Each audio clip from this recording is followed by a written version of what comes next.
All right, it's 12:01, so we'll get started because I've been warned that there's a lot of information coming our way this afternoon.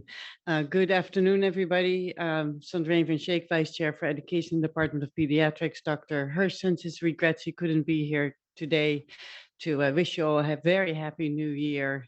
It's been already an interesting start, but can only look upward from here on. So I'm hopeful that we will have a really good year ahead of us. I know we have a lot of really great grand round sessions coming up. And for those of you who are watching us over Zoom, we're going to try to keep on encouraging people to come in person. There are sandwiches here and a really cool small crowd. The best people come.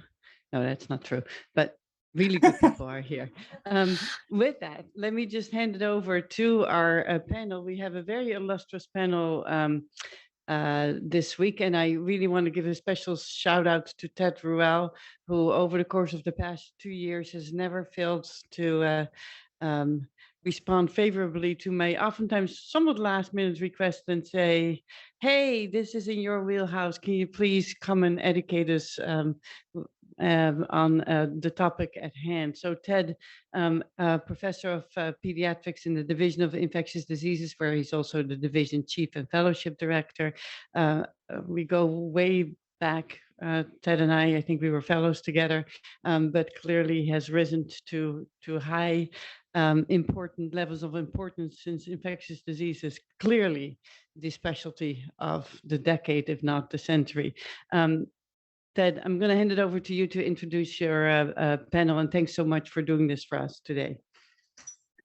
Well, thanks, Sandrine. That was far too warm and complimentary of an introduction, because I'm going to very immediately pass off all credit for this session to the other members of this group. I'm really grateful they rose to the call that I shared, and particularly call out Rachel, who kind of took the lead at organizing our group and these slides. So I'm going to go through some quick introductions. Just I want to make sure everybody knows all the folks presenting, and then we're going to jump in. We have, it's true, 5 sections. We have practiced our timing. This should leave time at the end for some questions, but we do have a lot of really interesting data to get through. So I'll begin by introducing Rachel. I imagine many, if not all of you, know Rachel by now. She's an associate professor in our Division of ID and Global Health, but she's also medical director of the stewardship program at B'nai Children's Hospital at the San Francisco campus. Her current scholarship focuses on measuring and improving antimicrobial use in high-risk pediatric populations, but I was pleasantly reminded of the fact that before she came to start here as a resident in 2009, she actually completed her MD master's thesis on RSV. So we have a historical expert on the topic, sharing some of her own work.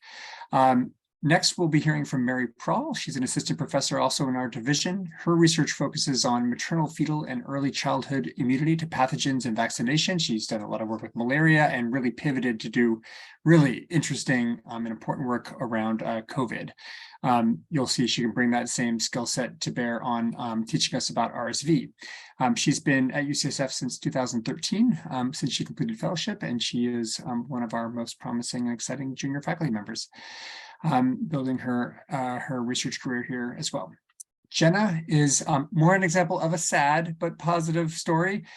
Sad because she left us just last year, but we're still proud and consider her one of us. She completed residency and infectious disease fellowship at Oakland, where she stayed on as faculty, but left to take what I'm going to consider an undeniable offer to return to her hometown of Santa Barbara to do pediatric ID there. So we are sad for losing her, but very happy for the opportunity for her. The next on the list is Maud Dull. She is the outlier, as in not ID, but we all know her and appreciate her and enjoy working with her well. She's a member, of course, of critical care. She graduated from Albany Medical College at what she calls the turn of the century. We'll have to challenge her on that. Completed a combined internal medicine and peds residency and pediatric critical care fellowship in Buffalo. She has a master's degree in patient safety leadership from the University of Chicago, and she's been at UCSF since 2018 in the pediatric transitional care unit, focusing on quality care and education. She rides bikes a lot, and we're very grateful. She is, of course, as Sandrine said, the one good person of our panel that's there in person, and I really appreciate her for that. So that's it for introductions. I'm going to hand it over to Rachel to take us off. Thank you. So our title today is Respiratory Syncytial Virus, Fresh Takes on an Old Foe. And so we have so many speakers and so many different things we could have addressed with this talk. We're deliberately not going to be comprehensive, but we're going to focus in on particular topics and hopefully give you some new information and perspective on this disease that we have all been facing a lot of this year. So we have no disclosures pertinent to the topic.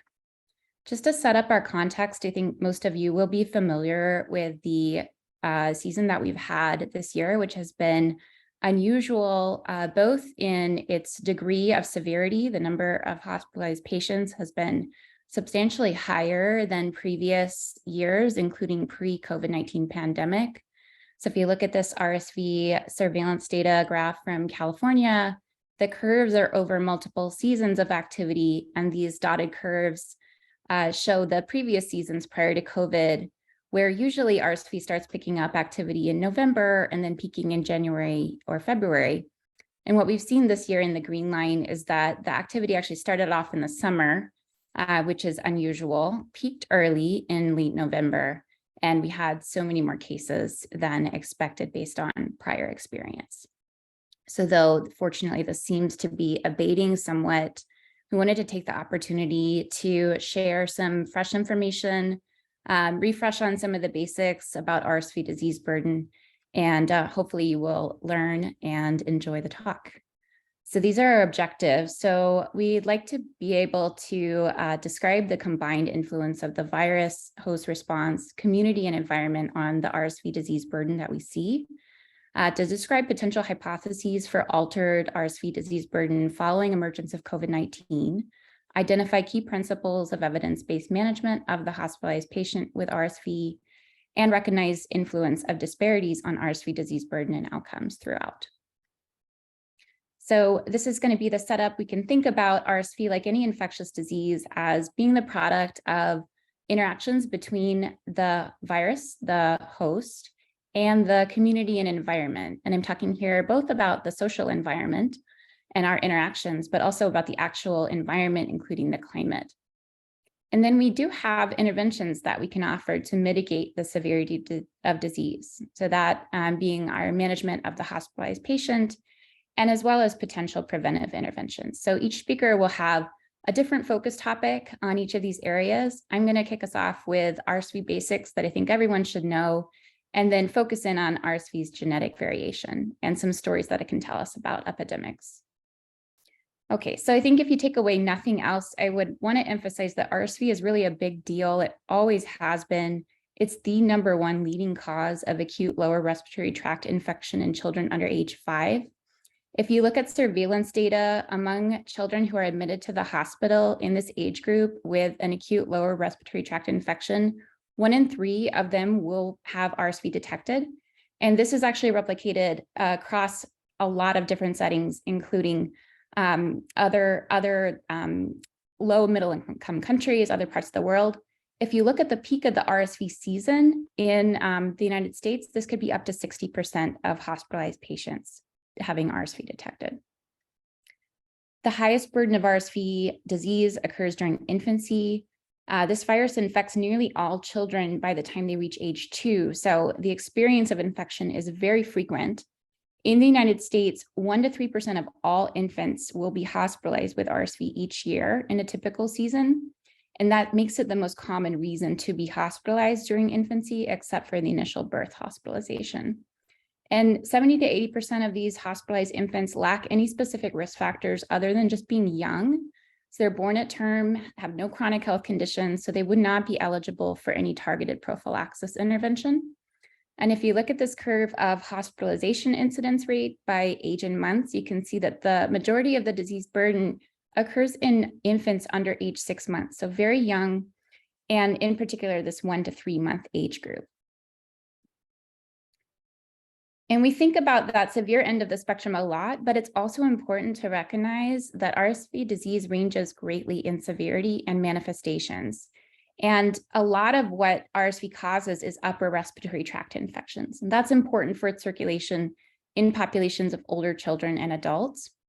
And then lower respiratory tract infection manifestations can include bronchiolitis as well as pneumonia.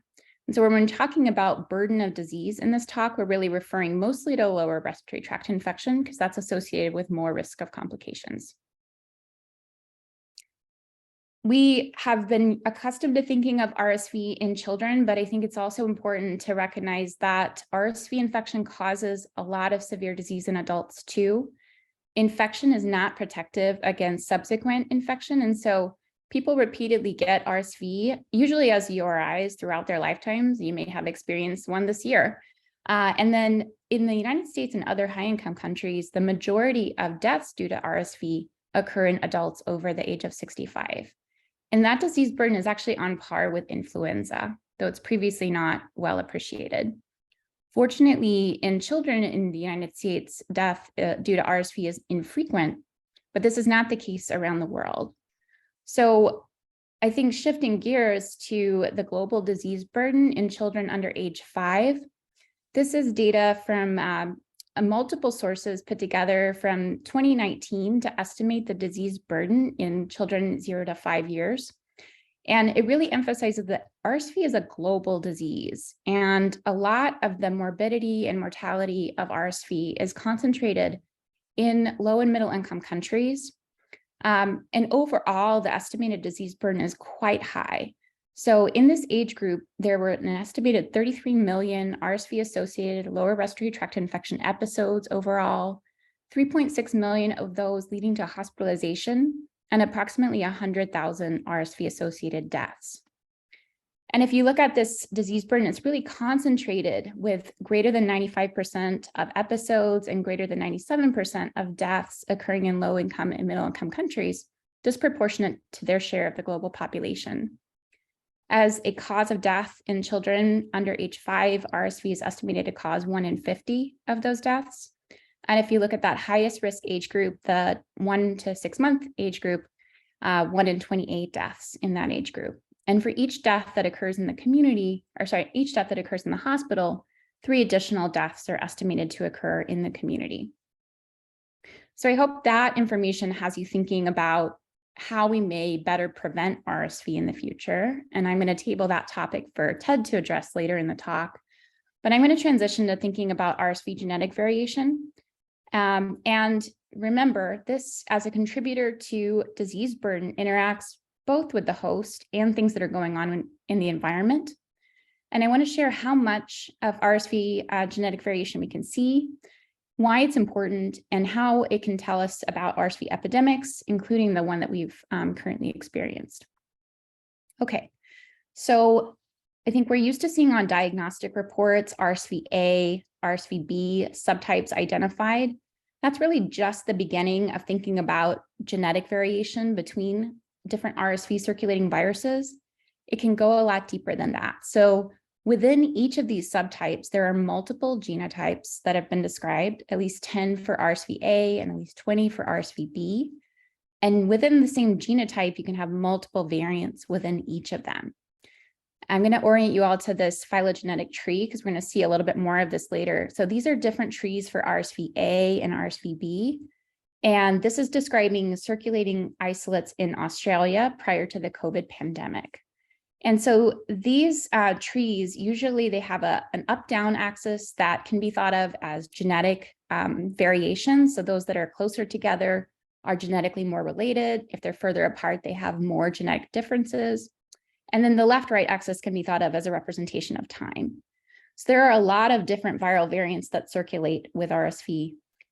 And most of the genetic variation that's seen is in the G attachment glycoprotein. And this is the protein that mediates the initial attachment to host cells. So this is the first protein that our immune system is going to encounter with RSV infection.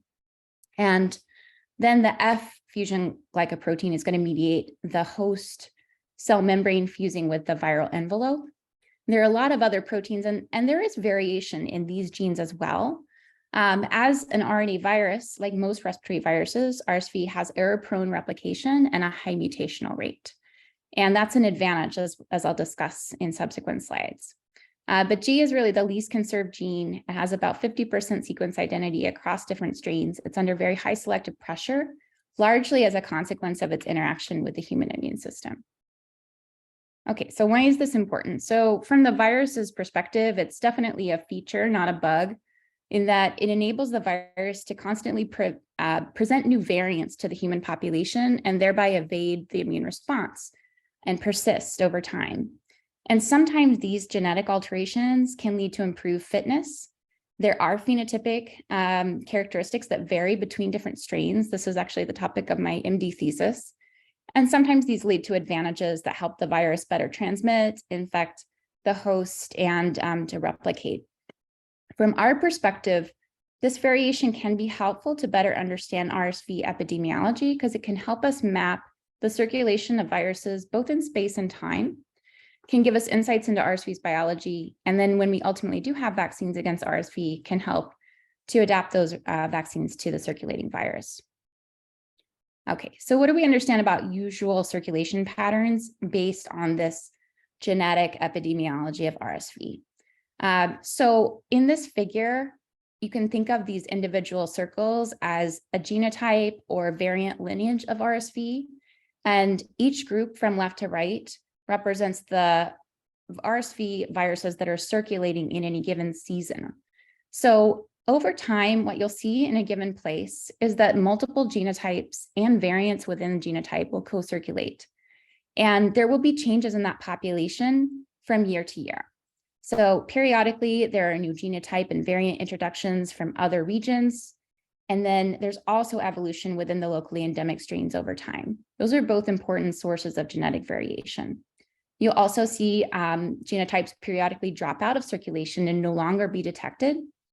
And then over time, the two subtypes tend to alternate predominance in a given location. And there's usually one predominant genotype and there's periodic replacement of those genotypes. But the consequence from our perspective is that usually over time, if you live in the same place, you're going to repeatedly see isolates of RSV that look similar to what you've seen before, but also a little bit different. And there's some constant development of genetic variation. Okay, so what might happen in context of COVID-19, where we had major alterations in human activity and circulation of RSV? So I'm going to share the story from Australia because it's the most detailed analysis so far. And unfortunately, there isn't a lot of this type of analysis from other areas of the world. But it's very interesting to see what happened there. So if you remember, their COVID strategies for mitigation were implemented relatively early and successfully, and those also led to suppression of RSV activity. So this is a graph showing surveillance from the state of New South Wales, and their usual RSV season occurs in their winter, which is from June to August. And so they started to see RSV activity increase with this blue line prior to implementation of COVID mitigation measures in March 2020. But then their usual RSV season just didn't happen. However, later in 2020, during their summertime, they had off-season reemergence of RSV with a relatively high burden of cases compared to their historic experience. So that's similar to what we've seen this year. What happened with the genetics of those reemergent viruses? Well, so their analysis showed that there was a large genetic bottleneck associated with the COVID pandemic that led to a collapse of RSV population genetic diversity. This is a phylogenetic tree showing isolates that were circulating prior to the pandemic and then mapped out onto time and years. And this line is the pandemic onset. So what happened was that, and this is just RSV-A, a lot of these lineages just disappeared and were not seen following COVID emergence. If we focus in on this shaded box, which is blown out on the right, what we can see is that following RSV reemergence, there were two novel lineages of RSV-A that dominated that epidemic. And their analysis shows that those were likely derived from pre-existing strains in Australia, but they had a lot more development of genetic variation compared to prior strains, indicating that they were under increased selective pressure. So what are the implications and consequences of bottlenecks during RSV's reemergence? So we typically think of bottlenecks as detrimental, but they're not necessarily so for viruses, and that they can rapidly develop new genetic variants. But the likely consequences are that we have increased exposure of human populations to variants that haven't been previously encountered. The viruses now look quite different than the viruses that were circulating prior to the pandemic. And that could be driven either by local emergence, as in Australia, or newer introductions from other regions. And overall, there's instability and unpredictability of these viral epidemics because this is a population that's out of stable equilibrium. And the potential consequences that we don't fully understand yet are that there could be important phenotypic changes in this reemergent RSV population, as well as altered circulation patterns and seasonality. So overall, this speaks to a need at this point to better improve global surveillance for RSV and other respiratory diseases, because we need this information for real-time understanding and response. So I've discussed viral population out of balance. I'm going to transition at this point over to Mary Prahl, who's going to discuss variations in host response and possible changes that may explain what we're seeing in the present season. Thank you, Rachel. Okay. And you're driving, Rachel, correct? That's right. Okay, yes, so go ahead to the next slide. Thank you, everyone. So I'm going to talk about RSV immunity in context. Next slide. So my objectives today are to talk about RSV maternal fetal immunity. I'm going to talk about breast milk RSV immunity. I'm going to talk about a few very interesting RSV human challenge studies and talk about their findings on immune correlates of RSV protection, as well as risk factors for RSV symptoms. And then lastly, I'm going to attempt to untangle the COVID-19 effect on the current RSV surge, talk a little bit about the knowns and discuss a little bit about the unknowns. Next slide. So first, I'm going to talk about maternal passive RSV antibody transfer. As many in this audience know, beginning in the late first trimester, there is transfer of maternally derived IgG that occurs from the mother through the placenta to the fetus, and that persists in the fetus for the first few months of life, including RSV-specific antibody. A number of studies have attempted to understand how this maternally derived antibody, how much protection is provided against RSV disease during the highest risk period of early infancy.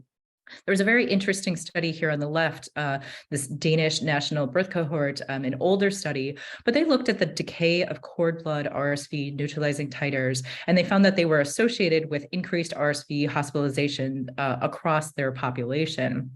Additional studies have tried to quantify this a little bit more on an individual level and understand how cord blood IgG levels impact individual RSV infections. Some studies have found here on the right that higher cord blood RSV antibody levels may be associated with both protection from infection and associated with a later acquisition of RSV. However, these studies are actually mixed. There's other studies that have not shown an association between the level of antibody and RSV protection, which probably means there needs to be more work on not just the level of antibody, but really the functional aspects of the antibody. Next slide. Next, I want to talk about breast milk related RSV antibodies. There was an interesting study that showed breast milk of infants that developed RSV illness had lower RSV IgG levels compared to infants that did not develop RSV illness. However, this was only found in IgG in the breast milk. IgA levels were not different in these two groups that went on to either develop RSV disease or did not. Next slide.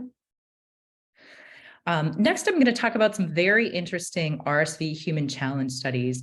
The way that these studies work is they take otherwise healthy adults and they evaluate them at baseline, and then they inoculate them with RSV and look at a number of biospecimens, immunologic evaluation, and outcomes.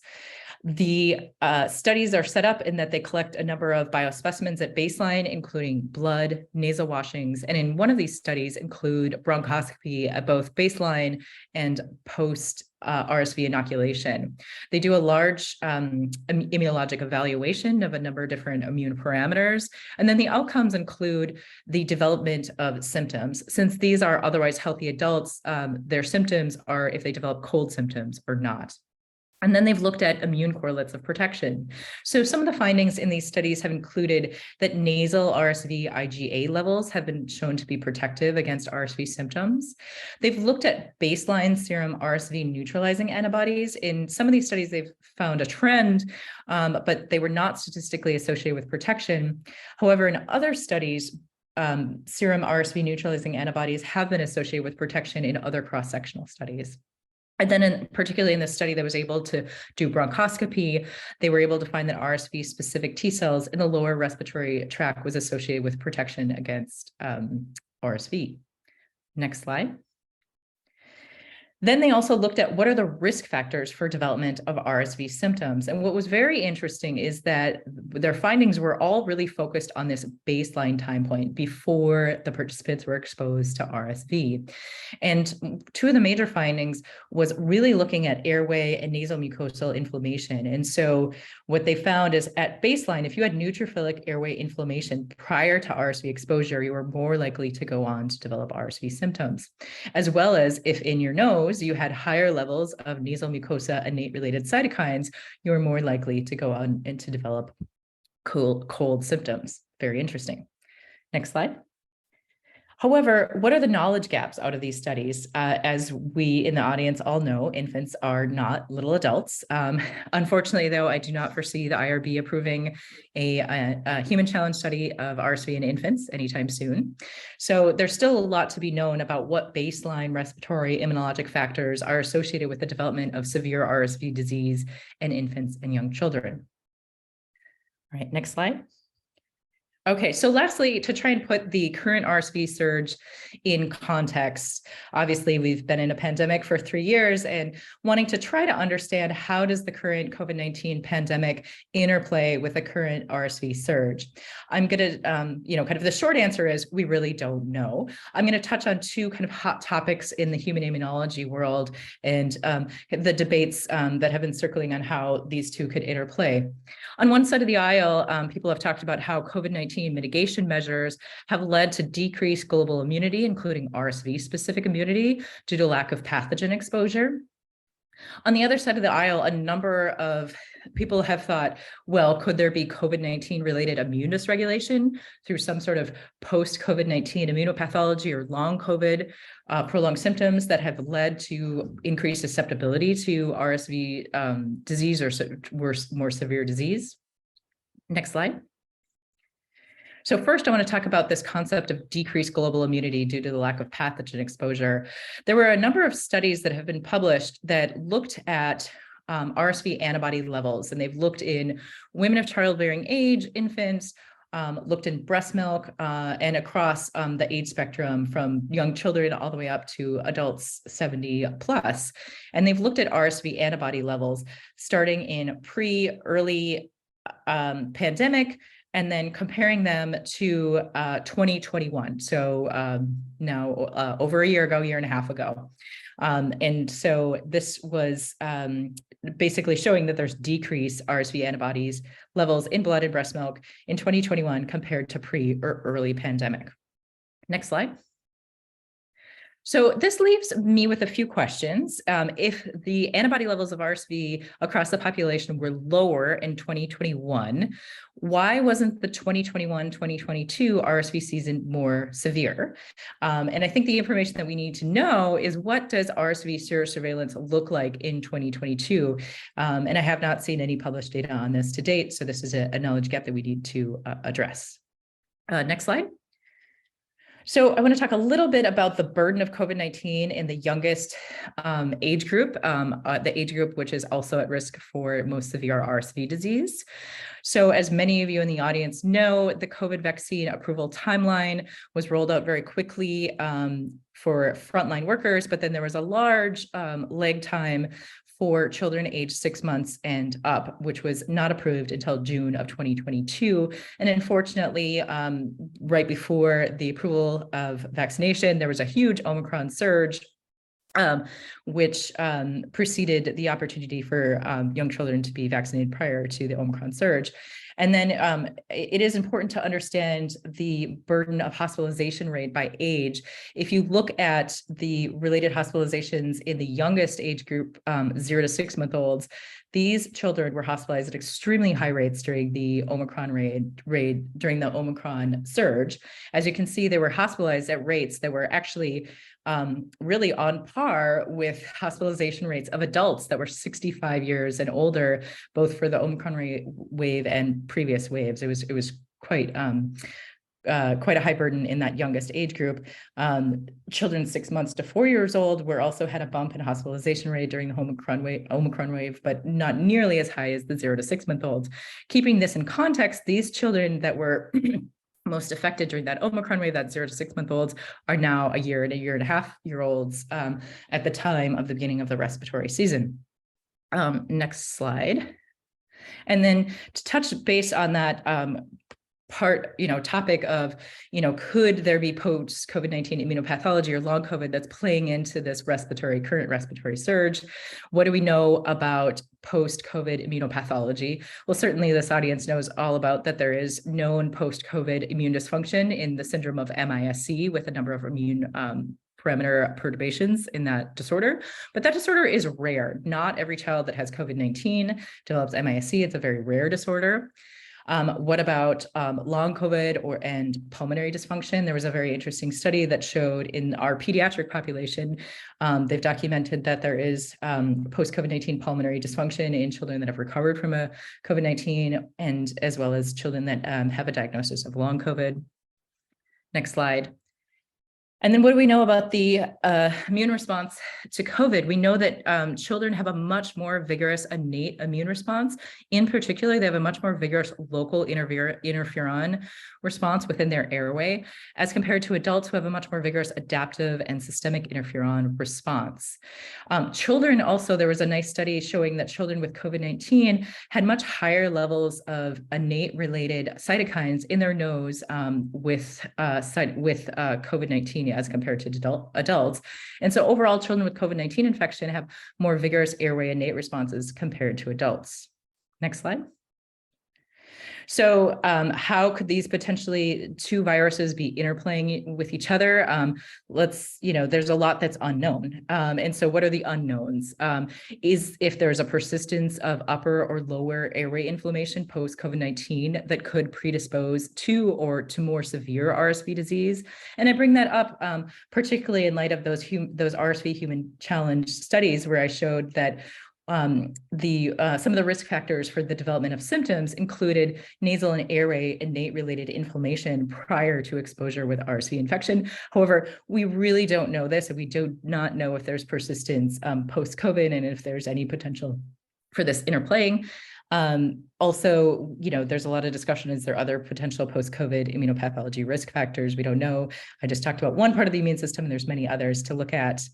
And then lastly, or, in contrast, was there just further decreased RSV-related immunity in 2022 that was due to COVID-19 mitigation measures that just really reached a tipping point? And that is what we're seeing.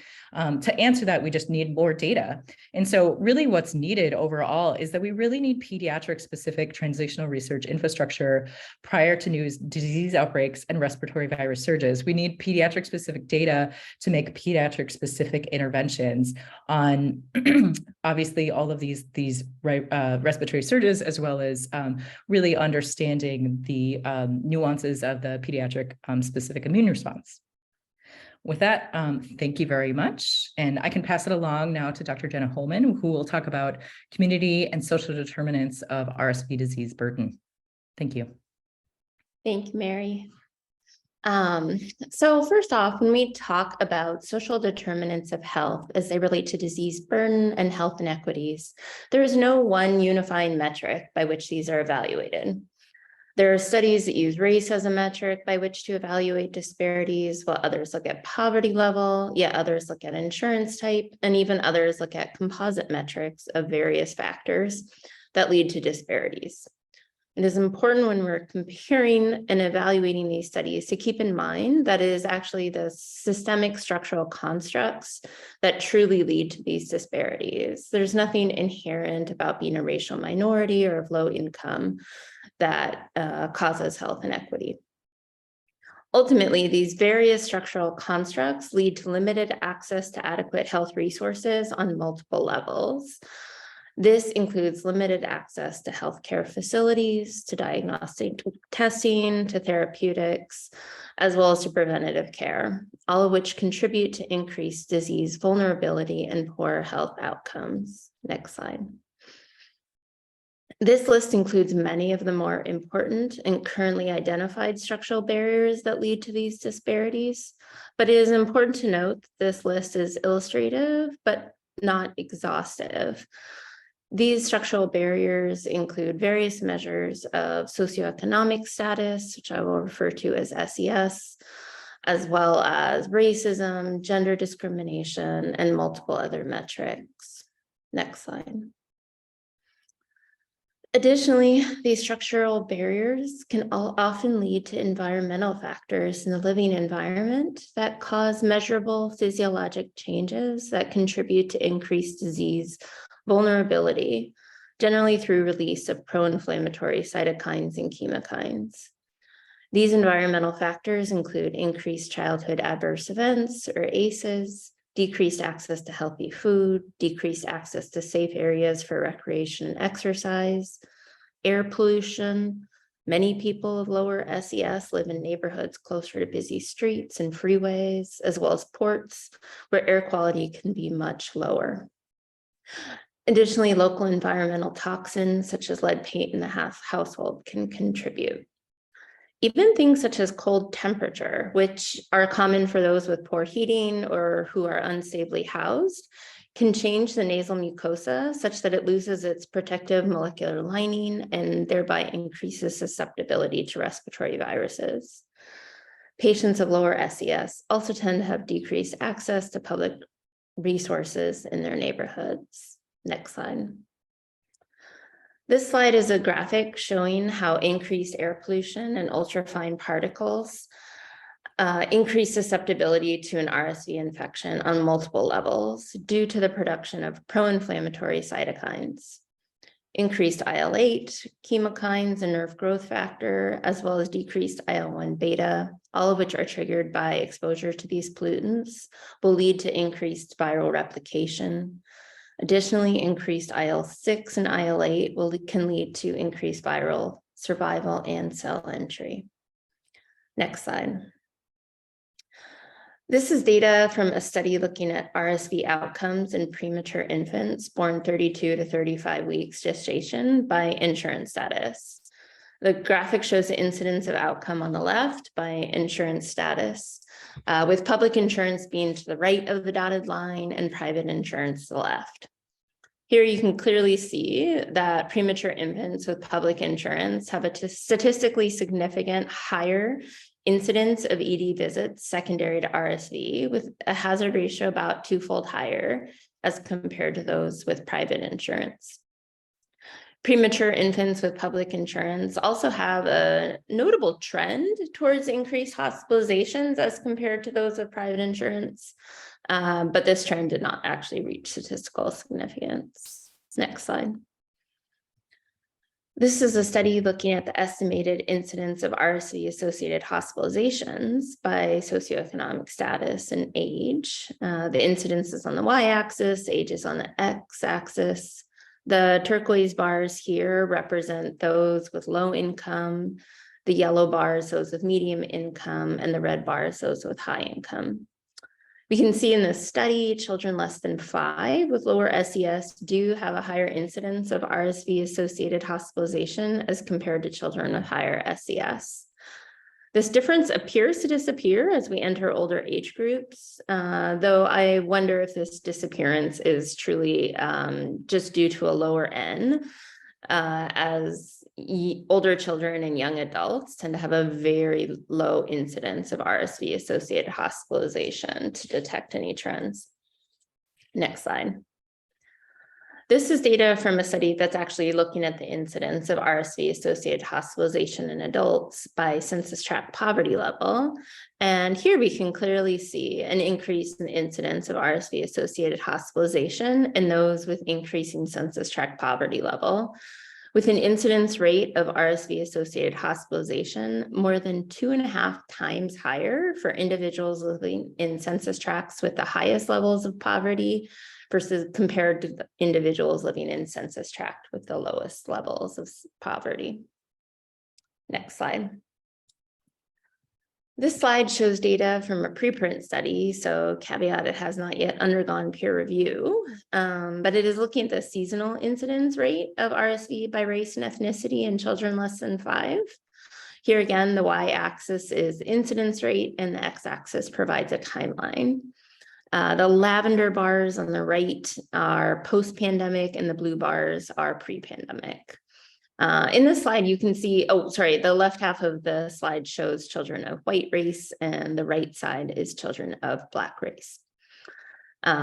Importantly, the scale of the y-axis is equivalent in both graphs. And knowing that, you can clearly see a higher incidence rate of RSV in Black children as compared to white children, most notably, especially post-pandemic. Next slide. Oh, next slide. Oops, back a slide. There. This is from the same study. Again, y-axis is the same, but in this study, white children are on the left and children of Hispanic ethnicity are on the right. And again, we can see a notable increase, higher incidence rate of RSV in children of Hispanic ethnicity as compared to the white children. Again, most notably post-pandemic. Next slide. Here we are looking at the incidence of RSV-associated deaths by age and ethnicity. And we can see that more than 50%, over half of RSV deaths in the youngest age groups occurred in Black and Hispanic children, the sort of purple and gold bars. And I use this slide because I think it really drives home the devastating impact that adverse social determinants of health can have on health outcomes in families. Next slide. Now, my great pleasure to introduce the wonderful Maud Rule to actually talk about the practical side of things, talking about evidence-based care for hospitalized patients with RSV. Thank you. I'm going to take a very brief period of time to talk about some of the considerations in the care of the hospitalized patient with RSV. Next slide. So I think the core of our hospital management this season and every season actually should be based on evidence. And the evidence that we have currently is the AAP guidelines for the management of bronchiolitis. What's frustrating with these guidelines is that anyone who was turned into a physician at the turn of the century may find frustrating is that everything we thought that worked in this is no longer recommended, except oxygen and hydration and nutrition. But I think what's really important to understand, especially in our very resource country, is the provision of oxygen, hydration, and nutrition is life-saving. And it's really the primary thing that a hospitalized bronchiolitic patient needs. So another aspect to just kind of hone this down is that the Choosing Wisely campaign this year also highlighted for the emergency room what not to do. And that included chest x-rays, that included viral testing for patients that aren't getting admitted, as well as antibiotics. Next slide.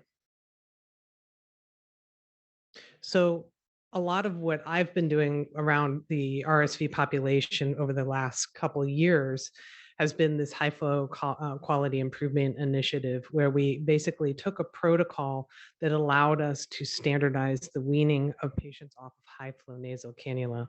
There's a whole grand round, so you can find it on the website.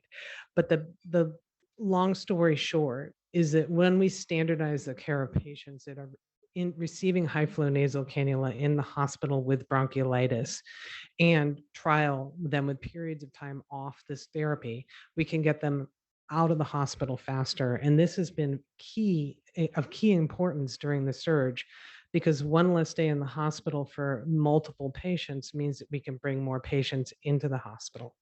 So this was a study that we did comparing our high flow patients that with bronchiolitis between the two worst seasons that you could do a bronchiolitis study for, the first year of the pandemic and the second, but we were still able to show, particularly in Oakland, that there was a 24-hour reduction in length of stay. We had no evidence of adverse events, and we, of course, had a very low volume of patients. So what we come out of with this study, with this work that we've done, is also reviewing the guidelines, is that there's some fairly clear sets of ideas or sets of like guidelines of how to manage these patients. And unfortunately, like there's not a single guideline that we actually follow completely in healthcare. So next slide. What we see is actually, along with disparities in the experience of RSV burden in our community, our patients also experience disparities in the management of bronchiolitis when they come to the emergency room and when they come to the hospital. And these disparities have been sort of pointed out in several different studies. And to give you an example, children who are identified as Black and Hispanic who come into the emergency room with lower respiratory tract infections actually are less likely to receive viral testing, CBC, chest X-ray, which admittedly are things that we maybe don't need to be doing, whereas patients that are identified as white are more likely. Whereas children identified as Black are more likely to receive albuterol and steroids, which are not indicated in this disease. So there's a disparity in the way that we manage these patients from the time that they present, unfortunately. And that disparity will sometimes like affect their experience in the hospital. It's very hard to like totally understand this. It's not well studied, but it does impact on length of stay if you're giving therapies that the patient don't need. So next slide. When we did our last study, we were able to look at length of stay and use a database called CART-Kids.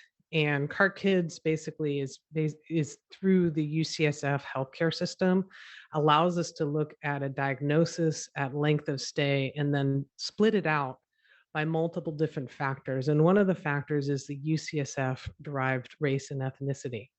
And when we did that, we were able to see that initially, before we started our project, that the patients who were identified as Latinx would experience an extra day in the hospital on average across the system. And after we initiated the project, that extra day normalized to what would be the expected length of stay based on national hospital standards. What's happened during the surge, and this is just looking at September, October, and November, where we had a massive number of bronchiolitis admissions, so 372. So more patients were admitted in this 3-month period than were admitted in the 2-year period before that. We saw that we lost we regapped the experience of length of stay for our patients who are identified as Latinx. It's not clear to me why, because there's several factors here that we need to consider in the hospital system, specifically that patients were boarding in the ED for long periods of time, going to new units, and also experiencing longer and like more stressed healthcare system in general, including access to services such as language interpretation. So this is something that probably really warrants some careful consideration as we move forward. But I thought it was very interesting considering the work that we've been doing. Next slide, please. So really to sort of narrow it down, because I don't like rounding for a long time in the TC, but anyone that's rounded with me will kind of know this. I will say follow those AAP guidelines. Oxygen support, hydration, nutrition. Do what works first and know that what works is what keeps these patients alive. And then consider other things that you can do to help the experience of the patient in the hospital, including treating fever, encouraging nasal suctions, educating parents on what to look out for, and being very judicious in your use of antibiotics. So I'm the outlier here, but I'm the first person in the ID team that's told you not to use antibiotics, which kind of makes me proud. But you need to be very careful in your use of antibiotics in that population. And then finally, like this has been a challenging season for us. As I always remind people to sort of hang in there. It's a respiratory season. It's not a lifetime. It will end. There will be summer and it'll get better. Then it'll get bad again, but it'll it'll be better soon. Next slide. And speaking of the future and things that will be better in the future, I'm going to hand back over to Dr. Rule, who's going to talk to you about future plans and future opportunities that we have in the prevention of RSV disease. Thanks, Maud. Great. So I'm going to close off our session with a few comments on the history and the current pipeline of our efforts to prevent RSV disease in the first place. Next.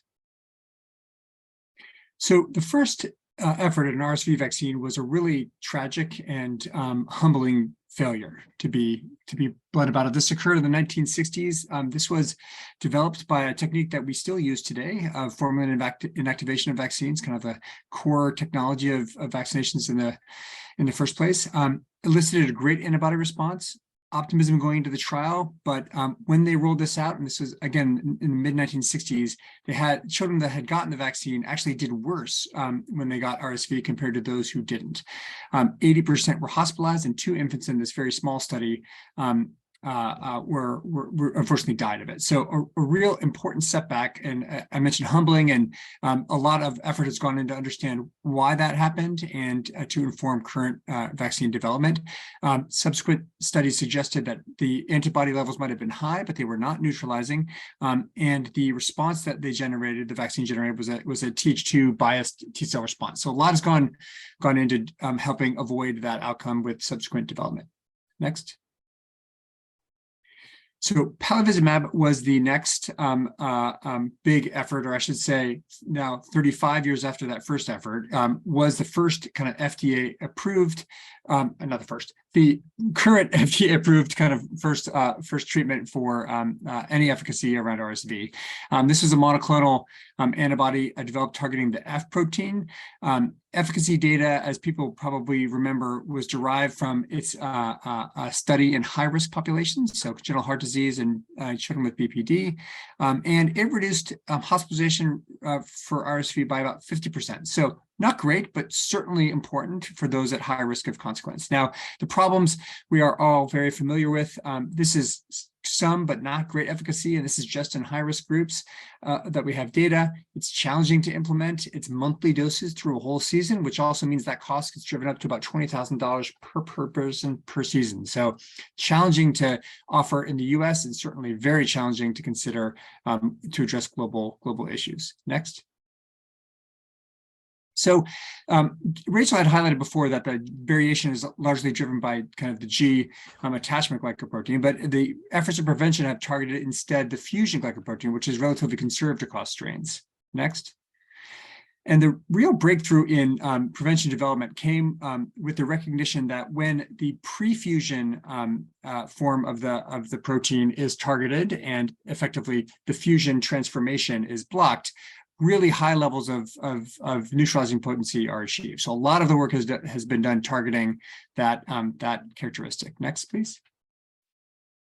Many products now are in this pipeline. So, there was a long period of drought where people struggled to understand more, but a lot of excitement to come in. That's why we are really sitting at the corner of transformation in prevention of RSV. Current efforts are targeting both pediatric, maternal, and older adult populations, including kind of all things in our toolbox, monoclonals, different vectors, live attenuated vaccines, as well as mRNA vaccines. And I'm going to highlight just a couple that are some of the closest to becoming. Next, please. So nirsevimab is a long-acting RSV monoclonal. So in a sense, it's next-gen palivizumab. It targets the NOT site of the fusion protein the pre-fusion protein, and it has a modification of the SC region, which extends its half-life to 63 to 73 days. But in practice, it seems protection is even longer. In the phase 3 trial data that's been presented first in 2020 and then more recently this last summer at different gestational age infants, protection extended out through 150 days. So we're looking at about a season, which is a real breakthrough compared to having to deliver it monthly. This is now in the process of review. It got a positive opinion from the European Medicines Association, which is their FDA, and presented the ACIP this October. So we're looking forward to this being released and accessible soon. Next, please. And the other I wanted to highlight is an approach to maternal vaccination. And Mary really nicely highlighted kind of some of the postulated mechanisms. And I think we still have to see how well this works in terms of clinical efficacy. But the phase 2 trials that look at its immunogenicity and safety show really promising results. In this trial, pregnant women at 24 to 36 weeks gestation were randomized to 2 different doses. And it's just the take home from the figure on the right is that really good titers were obtained across both RSV-A and RSV-B, really with both doses. And so it looks really good with the potential to provide protection to infants. Next, please.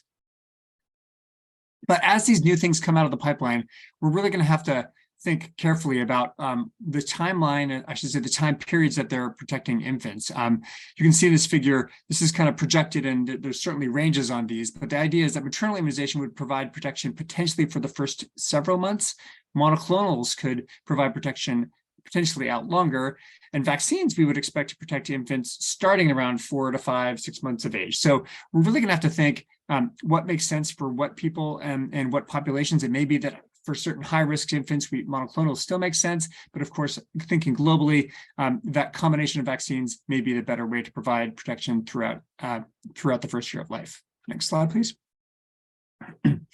And just to close, again, to bring an equity lens to this, the slide I'm presenting here, or the figures I'm presenting here, are about COVID vaccine uptake in adults. But the take-home points for us are that the top figure shows kind of April 2021 vaccine uptake, and you can see big disparity across groups. And just a reminder that we really need to think about acceptability and delivery to different populations that need them.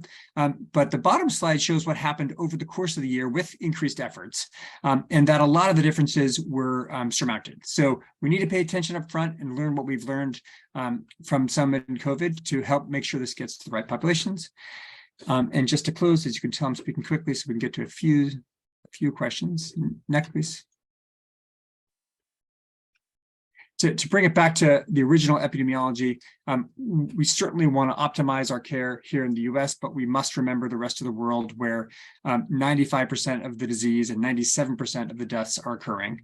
We need to make sure that these vaccines are derived from data that applies across populations and are at accessible costs and delivery to help prevent this disease with its massive global impact.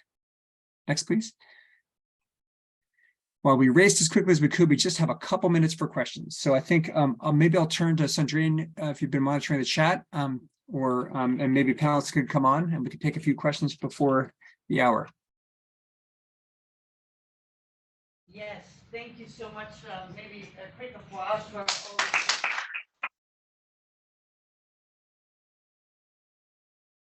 See if there's any questions in the audience. So I guess it's probably directed towards Ted. So in addition, I can see the appeal of both vaccination and monoclonal antibodies, but in terms of like administration and costs, has there been progress towards small molecule inhibitors or antivirals for RSV? The short answer is yes, earlier in the pipeline, or I should say further back in the pipeline, but they are also coming. And then on the chat, there is a question from Dr. Duncan Henry, who says, what might be the impact of climate change in relation to the current RSV surge? Is the earlier onset of the surge simply related to COVID mitigation measures, or alternatively, is this the new norm given changing global temperature? I can take that. So Duncan, it's a great question. It's actually a really complex idea of what starts an epidemic of a respiratory virus. And this could be expanded as a concept to all of the other seasonal respiratory viruses too. But that is an interplay between the host population having an adequate number of susceptible individuals. So, you need to have enough people who haven't seen this version of the virus. You need to have adequate viral diversity and amount to create a new epidemic. And then you need to have conditions that optimize transmission. And so that can include people having enough contact But also the environmental, like the climate conditions, which you didn't discuss as much, are really important. And we know that the climate is changing around the world. So for example, in temperate areas, we see RSV seasons usually in the winter. And in tropical areas, usually those happen throughout the year, but tend to be concentrated more in the rainy season. So cold, damp conditions tend to optimize transmission, but clearly from what we've seen with reemergence in the summer, they're not absolutely essential for RSV transmission. And I think, from everything that I've seen so far, the thinking on the summer reemergence in temperate areas is that there was so many susceptible individuals during those time periods because of the prior interventions that decreased transmission of RSV and limited exposure of those populations to the virus. And then there was just enough opportunity to transmit and just enough viral diversity to initiate the epidemic. But clearly it's something that we need to understand more and need to monitor as we're seeing climate change around the world. We are over time, but maybe we can very quickly answer the two open questions on the chat. One is about the best practice suggesting that you shouldn't do viral swaps and don't you lose important information for your surveillance data if you don't. And the other one is the recommendation on continuing pembrolizumab once someone has contracted RSV already.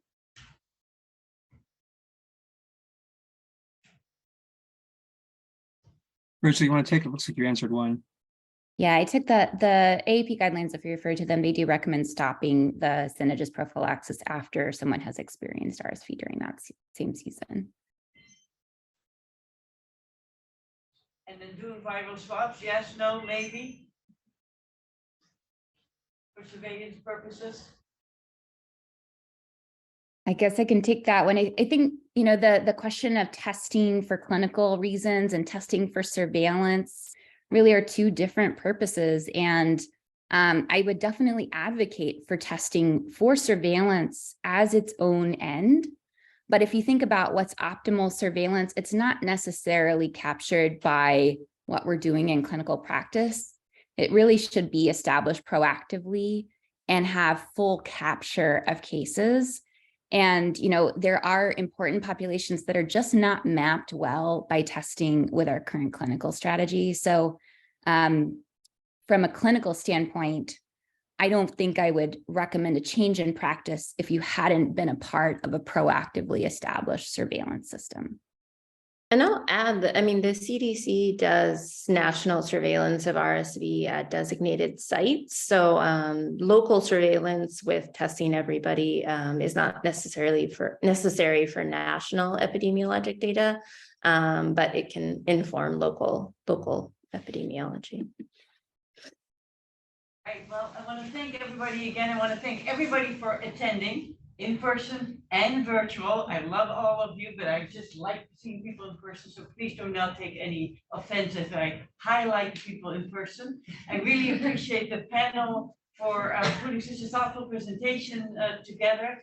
And the cynic in me says, Ted, I think you're going to continue to get emails from me because we had COVID and RSV, and that's only two of the many, many viruses that are out there. And I think they're winning, but maybe not, and maybe summer will be here before we know it. And I hope in between, I'll see you at future grand rounds on non-infectious disease topics or other topics we'll see. Thank you again all, and have a good day.